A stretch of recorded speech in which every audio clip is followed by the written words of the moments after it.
പഴയ നിയമത്തിലെ പ്രവാചകി റാഹേൽ. ഉൽപ്പത്തി പുസ്തകം 30 അധ്യായം 24 വാക്യം. പഴയ നിയമത്തിലെ ആദ്യത്തെ പ്രവാചകി റാഹേൽ.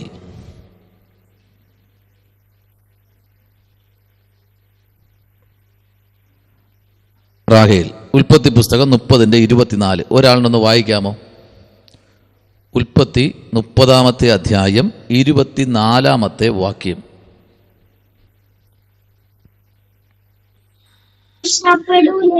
റാഹേൽ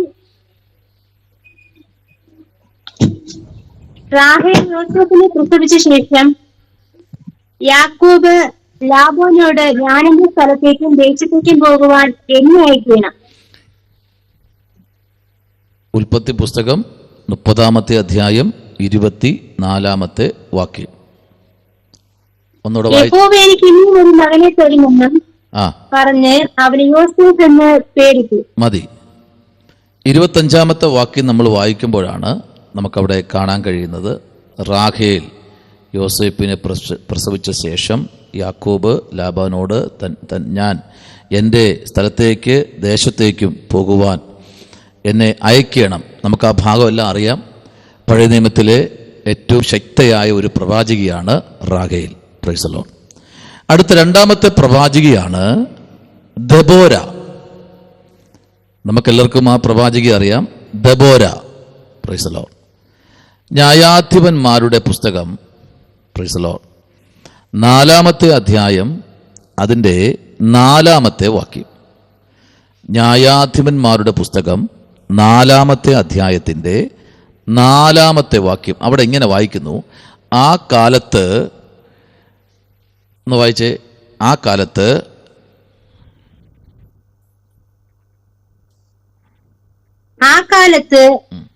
ദപ്പീദത്തിന്റെ ഭാര്യയായ ദെബോര എന്ന പ്രവാചകി ഇസ്രായേലിൽ ന്യായപാലനം ചെയ്തു. മതി.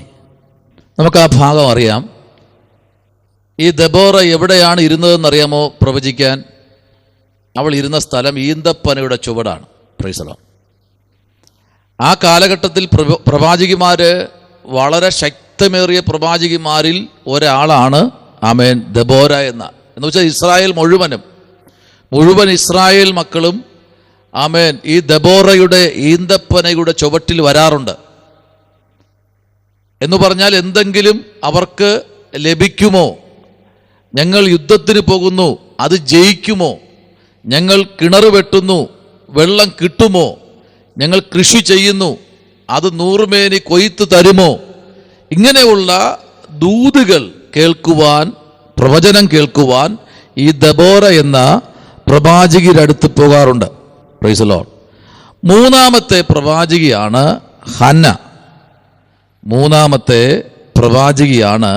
ഹന്ന. പുതിയ നിയമത്തിൽ നമുക്കറിയാം, ഹന്നയെ പറ്റി നമുക്കറിയാം. ഏറ്റവും കൂടുതൽ ആമേൻ ദൈവഭക്തന്മാർ പ്രസംഗിച്ചിട്ടുള്ള ഒരു ദൈവദാസിയാണ് ഹന്ന. വളരെ അനുഗ്രഹിക്കപ്പെട്ട, പ്രാർത്ഥനയിൽ ഒറ്റിരിക്കുന്ന ആമേൻ ഒരു കർത്താവിൻ്റെ ഭക്തയാണ്. നമുക്കറിയാം ലൂക്കായുടെ സുവിശേഷം 2 അധ്യായം അതിൻ്റെ 36 വാക്യം. ലൂക്കോസ് സുവിശേഷം 2 അധ്യായം അതിൻ്റെ 36 വാക്യത്തിലേക്ക് വരുമ്പോൾ അവിടെ നമുക്ക് ഹന്ന എന്ന ഒരു പ്രവാചിയെ കാണുന്നു. 2:36 വാക്യം. അവിടെ വളരെ ഗോത്രത്തിൽ ഹനൂവേലിന്റെ മകളായ ഹന്ന എന്നൊരു പ്രവാചകൻ ഉണ്ടായിരുന്നു. അവൾ കന്യാകാലത്തിൽ പിന്നെ ഭർത്താവിനോട് കൂടെ 7 സംവത്സരം കഴിച്ച് 84 സംവത്സരം വിധവയും വളരെ വയസ്സ് ചെന്നവരുമായി ദൈവാലയം വിട്ടുപിരിയാതെ ഉപവാസത്തോടും പ്രാർത്ഥനയോടും കൂടി രാവും പകലും ആരാധന ചെയ്തു പോന്നു. മതി. നോക്കിക്കേ, വളരെ വാർദ്ധക്യത്തിലും അവൾ എന്ത് ചെയ്തു? ദൈവസന്നിധിയിൽ പ്രാർത്ഥിക്കുന്ന ഒരു അഭിഷക്തയായിരുന്നു ഹന്ന. നമുക്ക് ആ ഭാഗമെല്ലാം നല്ലവണ്ണം അറിയാം. എല്ലാവരും വളരെ ആമേൻ സ്തോത്രം ആമേൻ ആദരിക്കുന്ന ഒരു പ്രാർത്ഥനാ വീരയാണ് ഹന്ന എന്ന ആമേൻ സ്തോത്രം പ്രവാചകിയെ നമുക്കവിടെ കാണാൻ കഴിയുന്നത്. സ്തോത്രം. ലൂക്കായുടെ സുവിശേഷം നമുക്ക് 2 അധ്യായം വായിക്കുമ്പോൾ വളരെ അനുഗ്രഹിക്കപ്പെട്ട ആമേൻ സ്തോത്രം ഒരു അധ്യായമാണ്. 1-2 അധ്യായം. Price the Lord. അവളുടെ ഗോത്രം തന്നെ ആശിൻ ഗോത്രത്തിൽ മനുവേലിന്റെ മകളായ ഗോത്രം തന്നെ അവൾ മുഖാന്തരം അറിയപ്പെട്ടു. Praise the lord. ആമേൻ. അവളുടെ അപ്പന്റെ പേരറിയപ്പെട്ടു. ആമേൻ. ഇന്നലെ നമ്മൾ കേട്ടതുപോലെ ആമേൻ സ്തോത്രം, പ്രാവ് ഇറങ്ങുന്നത് ആമേൻ ചേറുള്ളിടത്തല്ല, പ്രാവ് ഇറങ്ങുന്നത് വിശുദ്ധി ഉള്ളിടത്താണ്. അങ്ങനെയെങ്കിൽ പ്രവാചകി എന്ന് പറഞ്ഞ ഈ ഹന്ന ഇരിക്കുന്ന ആലയത്തിനകത്ത് ദൈവശബ്ദം മുഴക്കുവാൻ ഹന്നയ്ക്ക് ദൈവം അധികാരം കൊടുത്തു. അടുത്ത് നമുക്ക് വായിക്കാം, യേശുവിൻ്റെ അമ്മ മറിയ പ്രവാചകിയായിരുന്നു. Praise the lord. അതാ ഞാൻ പറഞ്ഞത്, ലൂക്കായുടെ സുവിശേഷം 1ഉം 2ഉം അധ്യായം ഏറ്റവും അനുഗ്രഹിക്കപ്പെട്ട അധ്യായമാണ്. അതിൽ 1-ാമത്തെ അധ്യായത്തിൻ്റെ 46-ാമത്തെ വാക്യം മുതൽ 49-ാമത്തെ വാക്യം വരെ നമ്മൾ വായിക്കുമ്പോൾ ആമേൻ യേശുവിൻ്റെ അമ്മ മറിയ, ആമേൻ, ലൂക്കോസ് സുവിശേഷം 1-ാം അധ്യായം 46 മുതൽ 49 വരെ വായിക്കുമ്പോൾ അതിനകത്ത് വളരെ വ്യക്തമായും സ്പഷ്ടമായും നമുക്കറിയാം, ആമേൻ സ്തോത്രം, ആമേൻ എലിസബത്തിൻ്റെ ഭവനത്തിലേക്ക് ആമേൻ ഈ മറിയ വരുന്നതായി നമുക്കവിടെ കാണാൻ കഴിയുന്നു. പ്രൈസ്. കഴിഞ്ഞ ദിവസം നമ്മൾ കേട്ടതാണ്. ആമേൻ ആമേൻ. അവൾ ആ മലനാട്ടിൽ അല്ലെങ്കിൽ ആ ഇരിക്കുന്ന ആമേൻ പ്രൈസ് ദി ലോർഡ് ആമേൻ ആമേൻ സ്തോത്രം, എലിസബത്തിൻ്റെ ഭവനത്തിലകത്തേക്ക് കടന്നു വരുന്നതിൽ കാര്യമുണ്ട്. ആമേൻ. എലിസബത്തിൻ്റെ ഉദരത്തിൽ ഒരു കുഞ്ഞിനെ ആമേൻ സ്തോത്രം, അത് അവൾ വീട്ടിലിരുന്ന് വെളിപ്പാട് കണ്ട് അവൾ വാതിക്കൽ ആമേൻ തട്ടിക്കൊണ്ടിരിക്കുകയാണ്. ഈ വാതിൽ, നമ്മളൊക്കെ ആണെങ്കിൽ ഒരു വീട്ടിൽ പോയി കഴിഞ്ഞാൽ ആമേൻ ഇപ്പോൾ വാതിലും തട്ടാറില്ല, ഹോണിമ്പല്ലടിക്കും. കറണ്ടില്ലാന്ന് നമ്മൾ അറിയത്തില്ല. അവർക്കത്തിരിക്കുന്ന ആൾക്കത്തിൽ കറണ്ട് കാണത്തില്ല, വീട്ടിൽ ഹോണിമ്പല്ലടിക്കും. പല പ്രാവശ്യം അടിക്കുമ്പോഴത്തേക്കും തുറന്നില്ലെങ്കിൽ നമ്മൾ എന്ത് ചെയ്യും? തിരിച്ചു പോരും. പക്ഷേ ആമേൻ ഇവിടെ ഈ മറിയ അങ്ങനെയല്ല ചെയ്തത്. അവൾ വെളിപ്പാടോടുകൂടെയാണ് ആ വീട്ടിൽ ചെല്ലുന്നത്. Praise the lord. ആമേൻ. ആ ദൈവകൃപ നിറഞ്ഞാണ് ആ വീട്ടിനകത്തേക്ക് മറിയ എത്തുന്നത്. അവിടെ വ്യക്തമായി പറയുന്നു, യേശുവിൻ്റെ അമ്മ തന്നെയാണ് പ്രവാചകി. Praise the lord. വായിക്കാമോ? ആ പുസ്തകം നമുക്ക് വായിക്കാം. ആമേൻ. 1-ാമത്തെ ലൂക്കാ സുവിശേഷം 1-ാമത്തെ അധ്യായം അതിൻ്റെ 46 മുതൽ ആമേൻ സ്തോത്രം പ്രൈസ് ദി ലോർഡ് 49 വരെയുള്ള വാക്യങ്ങൾ നമുക്ക് വായിക്കാം. Price the lord. അപ്പോൾ മറിയ പറഞ്ഞത്, എന്റെ ഉള്ളം കർത്താവിനെ മഹിമപ്പെടുത്തുന്നു, എന്റെ ആത്മാവ് എന്റെ രക്ഷിതാവായ ദൈവത്തിൽ ഉല്ലസിക്കുന്നു, അവൻ തന്റെ ദാസിയുടെ താഴ്ച കടാക്ഷിച്ചിരിക്കുന്നുവല്ലോ. ഇന്നു മുതൽ എല്ലാ തലമുറകളും എന്നെ ഭാഗ്യവതി എന്ന് വാഴ്ത്തും. ശക്തനായവൻ വലിയവ ചെയ്തിരിക്കുന്നു, അവന്റെ നാമം പരിശുദ്ധം തന്നെ. അവിടെ പറഞ്ഞിരിക്കുന്നത്, ശക്തനായവൻ എനിക്ക് വലിയവ ചെയ്തിരിക്കുന്നു, അവന്റെ നാമം പരിശുദ്ധം തന്നെ. Price the lord. അപ്പോൾ ഈ യേശുവിൻ്റെ അമ്മയെ പറ്റി നമ്മൾ അവിടെ വായിക്കുമ്പോൾ ആ അധ്യായം നമ്മൾ ഫുള്ളൊന്ന് വായിക്കണം. വായിക്കുമ്പോൾ വ്യക്തമായും സ്പഷ്ടമായൊക്കെ അതിനകത്ത് ഒത്തിരി ആലോചനകളൊക്കെ നമുക്കവിടെ ലഭിക്കാനിടയാകും. Price the Lord. അടുത്തതായി നമുക്ക് വായിക്കാം, പുറപ്പാട് പുസ്തകത്തിനകത്ത് ആമേൻ സ്തോത്രം ഒരു കർത്താവിൻ്റെ അഭിഷക്തൻ്റെ ഒരു ആമേൻ സഹോദരി ഉണ്ട്. അതാരെന്നറിയാമോ? പുറപ്പാട് പുസ്തകം ആമേൻ ആമേൻ 15-ാമത്തെ അധ്യായത്തിൻ്റെ 20-ാമത്തെ വാക്യം, Miriam. Praise the lord. Miriam ആമേൻ ആമേൻ നമ്മുടെ മോശ ആമേൻ്റെ സഹോദരിയാണ് മീരിയാം പ്രവാചകിയായിരുന്നു. Praise the lord. പ്രവാചകി ആയിരുന്നത് കൊണ്ട് തന്നെയാണ് ചെങ്കടൽ കടന്നപ്പോൾ മീരിയാം എന്ത് ചെയ്തു? തപ്പെടുത്ത് നൃത്തത്തോടെ. പുറപ്പാട് പുസ്തകം 15-ന്റെ 20-ാമത്തെ വാക്യം. പുറപ്പാട് 15-ന്റെ 20. മീരിയാം ഒന്ന് വായിക്കാമോ? പുറപ്പാട് 15-ന്റെ 20 ഒന്ന് വായിക്കാമോ? അഹരോന്റെ സഹോദരി മിരിയാം എന്ന പ്രവാചകി കയ്യിൽ തപ്പെടുത്ത് സ്ത്രീകളെല്ലാവരും തപ്പുകളോടും നൃത്തങ്ങളോടും കൂടെ അവരുടെ പിന്നാലെ ചെന്നു. മിരിയാം അവരോട് പ്രതികാരമായി ചൊല്ലിയത്, യഹോവയ്ക്ക് പാട്ടുപാടുവൻ, അവൻ മഹോന്നതൻ, കുതിരയെയും അതിന്മേൽ ഇരുന്നവനെയും അവൻ കടലിൽ തള്ളിയിട്ടിരിക്കുന്നു. മതി. ഇവിടെ നമുക്ക് ആ അധ്യായത്തിൽ തന്നെ നമുക്ക് കാണാൻ കഴിയുന്ന 20-ാമത്തെ വാക്യത്തിൽ കാണാം, ആമേൻ സ്തോത്രം പ്രൈസ്. അത് ആരായിരുന്നു അറിയാമോ? അഹരോന്റെ സഹോദരി മീരിയാം എന്ന പ്രവാചകി എന്ന് പറയുമ്പോൾ അഹരോനും ആമേൻ ഈ മോശയും തമ്മിലുള്ള ബന്ധം എന്ന് പറഞ്ഞാൽ വളരെ കുടുംബ പാരമ്പര്യ ബന്ധമാണ്. സ്തോത്രം. അപ്പോൾ അവർ ആമേൻ ഇളയതും മൂത്തതും പോലെയൊക്കെ ആമേൻ കഴിഞ്ഞ ഒരു കുടുംബമാണ്. അപ്പോൾ തന്നെ അതിനകത്തുനിന്നൊരു പ്രവാചകിയായ മീരിയാമിനെ കർത്താവ് എണീപ്പിക്കുവാനിടയായി. അടുത്ത് നമ്മൾ വായിക്കുന്ന പുസ്തകമാണ് യെശയ്യാവ്. യെശയ്യാവിൻ്റെ കുടുംബത്തെപ്പറ്റി നമുക്ക് ആർക്കെങ്കിലും അറിയാമോ? Price the lord.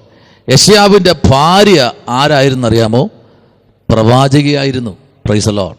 യെശയ്യാവിൻ്റെ ഭാര്യ പ്രവാചകിയായിരുന്നു. 8-ാമത്തെ അധ്യായത്തിൻ്റെ 3-ാമത്തെ വാക്യം. ആമേൻ, സ്തോത്രം. അത് വളരെ വ്യക്തമായിട്ട് നോക്കി, അവർ കുടുംബമായപ്പോൾ ശുശ്രൂഷ. അപ്പം നമുക്ക് ഈ പുസ്തകം പഠിക്കുമ്പോൾ ആമേൻ, പഴയ നിയമത്തിൽ വലിയ പ്രവാചകന്മാരിൽ ഒരു പ്രവാചകനാണ് യെശയ്യാ പ്രവാചകൻ. അപ്പോൾ യെശയ്യാ പ്രവാചകൻ്റെ ഭാര്യ പ്രവാചകി എന്നിവിടെ നമുക്കിവിടെ കാണാൻ കഴിയുന്നത് 8:3. യെശയ്യാവിൻ്റെ പുസ്തകം 8-ാമത്തെ അധ്യായത്തിൻ്റെ 3-ാമത്തെ വാക്യം നമ്മൾ പഠിക്കുമ്പോൾ അവിടെ ഉണ്ട്. ഒന്ന് വായിക്കാമോ? 8:3. Price the Lord. ഞാൻ പ്രവാചകിയുടെ അടുക്കൽ ചെന്നു, അവൾ ഗർഭം ധരിച്ച് ഒരു മകനെ പ്രസവിച്ചു. യഹോവ എന്നോട് അവന് മഗേർശാലാൽ ഹാശ്ബസ് എന്ന് പേര് വിളിക്കുക. മതി. Praise the lord. അപ്പോൾ ഈ പ്രവാചകിയാണ് ആമേൻ യെശയ്യാവിൻ്റെ ഭാര്യ. Praise the lord.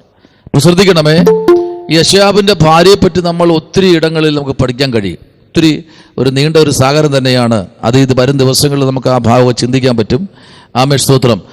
ആമേൻ. അടുത്തതായി നമുക്ക് പുതിയ നിയമത്തിലേക്ക് നമുക്ക് മടങ്ങി വരാം. എലിസബത്ത്, നമുക്കറിയാം എലിസബത്ത് ആമേൻ, സ്തോത്രം, പ്രവാചകിയായിരുന്നു. Praise the lord. ആമേൻ. അത് ലൂക്കായുടെ സുവിശേഷം 1-ാമത്തെ അധ്യായം 41 മുതൽ 45 വരെയുള്ള വാക്യം വായിക്കുമ്പോൾ അവിടെ കാണുന്നത് എലിസബത്ത്. Praise the lord. ഈ എലിസബത്ത് ആരെന്നറിയാമോ? ആമേൻ, ഈ യോഹന്നാന്റെ അമ്മയാണ് എലിസബത്ത്. ആമേൻ. അതായത് സെക്രിയ പുരോഹിതന്റെ ഭാര്യ. Praise the lord. ആമേൻ. ഈ പുരോഹിതന്റെ ഭാര്യ ആമേൻ അവൾ പ്രവാചകിയായിരുന്നു. അപ്പോൾ തന്നെ അവളുടെ ഉദരത്തിൽ ആയിരുന്ന കുഞ്ഞ് യോഹന്നാൻ അഭിഷേകത്തിൽ നിറഞ്ഞാണ് തുള്ളുന്നത്. Praise the lord. ഹല്ലേലൂയ. അപ്പോൾ ഒരു ശുശ്രൂഷ കുടുംബത്തിനകത്ത് തന്നെ എല്ലാവരും ശുശ്രൂഷയില്ല. നമുക്ക് ആ ഭാഗം ഒന്ന് വായിക്കാമോ? ചിന്തിച്ചിട്ട് മടങ്ങാം. നമുക്ക് ആ 1-ാമത്തെ അധ്യായം 41-ാമത്തെ വാക്യം മുതൽ ലൂക്കായുടെ സുവിശേഷം ആമേൻ 1-ാമത്തെ അധ്യായം 41 മുതൽ 45 വരെയുള്ള വേദാംശങ്ങൾ. മറിയയുടെ വന്ദനം എലിശബത്ത് കേട്ടപ്പോൾ പിള്ള അവളുടെ ഗർഭത്തിൽ തുള്ളി. എലിശബത്ത് പരിശുദ്ധാത്മാവ് നിറഞ്ഞവളായി ഉച്ചത്തിൽ വിളിച്ചു പറഞ്ഞത്, സ്ത്രീകളിൽ നീ അനുഗ്രഹിക്കപ്പെട്ടവൾ, നിന്റെ ഗർഭഫലവും അനുഗ്രഹിക്കപ്പെട്ടത്. എന്റെ കർത്താവിന്റെ മാതാവ് എന്റെ അടുക്കൽ വരുന്ന മാനം എനിക്ക് എവിടെ നിന്നുണ്ടായി? നിന്റെ വന്ദനസ്വരം എന്റെ ചെവിയിൽ വീണപ്പോൾ പിള്ള എന്റെ ഗർഭത്തിൽ ആനന്ദം കൊണ്ട് തുള്ളി. കർത്താവ് തന്നോട് അരുളി ചെയ്തതിന് നിവൃത്തി ഉണ്ടാകും എന്ന് വിശ്വസിച്ചവൾ ഭാഗ്യവതി. മതി എന്ന് വിശ്വസിച്ചവൾ ആരാ? ഭാഗ്യവതി. അപ്പോൾ ഈ ആമേൻ, സ്തോത്രം, എലിസബത്ത് എന്ന കർത്താവിൻ്റെ അഭിഷക്ത ആ കാലഘട്ടങ്ങളിൽ ശക്തമേറിയ ഒരു പ്രവാചകിയായിരുന്നു. Praise the lord. ഈ പ്രവാചകിയുടെ കുടുംബത്തിലാണ് ആമേൻ, സ്തോത്രം, മറിയ അഭിഷേകത്തോടെ കയറി വരുന്നത്. Price the Lord. ഞാൻ പറയട്ടെ, ഏതെങ്കിലും ഒരു വീട്ടിൽ പോകുന്നെങ്കിൽ അഭിഷേകത്തോടെ പോകണം. Price the lord. ഹല്ലേലൂയ. ഏതെങ്കിലും ഒരു ഭവനത്തിൽ പ്രാർത്ഥിക്കാൻ പോകണമെങ്കിൽ ഒന്നിലധികം പ്രാവശ്യം ദൈവസന്നിധിയിൽ മുട്ടുമടക്കി ദൈവത്തോട് ചോദിച്ചിട്ട് ആ വീട്ടിൽ പോകണം. Price the lord. ഹല്ലേലൂയ. ആമേൻ. നീ ആ വീട്ടിൽ പോകുമ്പോൾ ആരെങ്കിലും കൈക്കൊള്ളാതിരുന്നാൽ, അവിടെ ഒരു ദൂതൂടെ ഉണ്ട്, ആ ഭാഗം പറയുന്നത്, ആമേൻ, നീ അവിടെ പോകുന്നത് അവർ കൈക്കൊള്ളാതിരുന്നാൽ നിന്റെ കാലിലെ പൊടികൾ എന്ത് ചെയ്യുമെന്നറിയാമോ? സ്വർഗത്തെ നോക്കി സാക്ഷ്യം പറയും. Price the lord. ഹല്ലേലൂയ. ഈ ആമേൻ എലിസബത്തിന്റെ ഭവനത്തിൽ ആമേൻ യേശുവിൻ്റെ അമ്മ മറിയ എന്ന പ്രവാചകി വരുന്നതിൽ കാര്യമുണ്ട്. ആമേൻ, സ്തോത്രം. ആമേൻ. അത് തികച്ചും ആത്മനിറവോടെ കൂടെയാണ് ആ ഭവനത്തിലേക്ക് വരുന്നത്. അങ്ങനെയെങ്കിൽ ഇന്ന് രാത്രിയിൽ ആമേൻ ഈ പ്രവാചകിമാരെ കുറിച്ച് നമ്മൾ ചിന്തിക്കുമ്പോൾ, പ്രൈസ് ദി ലോർഡ്, അടുത്ത് നമ്മൾ ചിന്തിക്കാൻ പോകുന്നത് പുതിയ നിയമത്തിൽ തന്നെയാണ്. ആമേൻ, സ്തോത്രം. ഫിലിപ്പോസിന്റെ 4 മക്കൾ. Price the lord. ഹല്ലേലൂയ. ഫിലിപ്പോസിന് എത്ര മക്കളുണ്ടായിരുന്നു? 4 പേര്. Price the Lord. അവർ 4 പേരും ശക്തരായ പ്രവാചകിമാരാണ്. നമുക്കത് നോക്കാം. അപ്പോസ്തല പ്രവൃത്തിയുടെ പുസ്തകം 21-ാമത്തെ അധ്യായത്തിന്റെ 9-ാമത്തെ വാക്യം. അപ്പോസ്തല പ്രവൃത്തി 21-ാമത്തെ അധ്യായത്തിന്റെ 9-ാമത്തെ വാക്യം. അവിടെ എന്താ വായിക്കുന്നത്? ഒന്ന് വായിച്ചേ. അവന് കന്യകമാരും പ്രവചിക്കുന്നവരുമായ 4 പുത്രിമാർ ഉണ്ടായിരുന്നു. മതി. അവരാരായിരുന്നു? കന്യകമാരായിരുന്നു. ഈ വീട്ടിലാണ് പൗലൂസും സീലാസും പോയത്. അവിടെ പാർത്തു. അവിടെ പാർത്തപ്പോൾ പൗലൂസിന് വേണ്ടി ദൂത് പറഞ്ഞത് ഈ ഫിലിപ്പോസിന്റെ മക്കളാ. Price the Lord. ശ്രദ്ധിക്കണം, ഫിലിപ്പോസ് പൗലൂസിന് വേണ്ടിയും ശീലാസിന് വേണ്ടിയും ദൂത് പറഞ്ഞത് ഫിലിപ്പോസിന്റെ തലമുറകളാ. പൗലൂസ് അത് ഏറ്റെടുത്തില്ല. എന്നിട്ട് കെട്ടി കാണിച്ചു കൊടുത്തു. ഒരു ഷോൾ എടുത്തുകൊണ്ട് വന്ന് കൈയൊക്കെ പിടിച്ച് കെട്ടി ഇതിന് ഇതേപോലെ വിലങ്ങ് വെച്ചുകൊണ്ട് പോകുന്നു പറഞ്ഞൊക്കെ അവിടെ ഒരു സ്തോത്രം, ഒരു നാടകം തന്നെ അവർ കാണിച്ചു കൊടുത്തു. എന്നിട്ടും പൗലൂസ് മൈൻഡ് ചെയ്തില്ല. ഇന്നും പലതും അങ്ങനെ തന്നെയാ. Price the Lord. അല്ലേ? ആമേൻ. അവിടെ അവർ 4 മക്കളും പ്രാർത്ഥിക്കുന്നവരാ. ആമേൻ.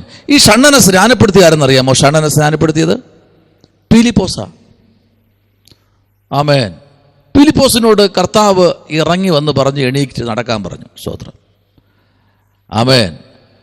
നടക്കാൻ പറഞ്ഞു. കുറച്ച് കഴിയുമ്പോൾ ഓടാൻ പറഞ്ഞു. ദൈവം പറഞ്ഞതുപോലെ ചെയ്തു. Price the Lord. ശ്രദ്ധിക്കൂ. അപ്പൊ 4 പ്രവാചകിമാര് മാത്രമല്ല, ആ കുടുംബം മൊത്തം പ്രവാചക കുടുംബങ്ങളാ. സ്തോത്രം. ഹല്ലേലൂയ. അങ്ങനെയെങ്കിൽ ഇന്ന് ഈ പ്രൈസ് ദി ലോർഡ് ക്ലാസ്സിനകത്ത് നമ്മളായിരിക്കുമ്പോൾ, പ്രൈസ് ദി ലോർഡ്, ആമേൻ, പരിശുദ്ധാത്മാവിൽ അഭിഷേകം ആരും പ്രാപിച്ചില്ലെങ്കിൽ, അല്ലെങ്കിൽ അന്ന് പ്രാപിച്ച ആ വാക്കുകളാണോ ഇന്നും പറഞ്ഞുകൊണ്ടിരിക്കുന്നത്?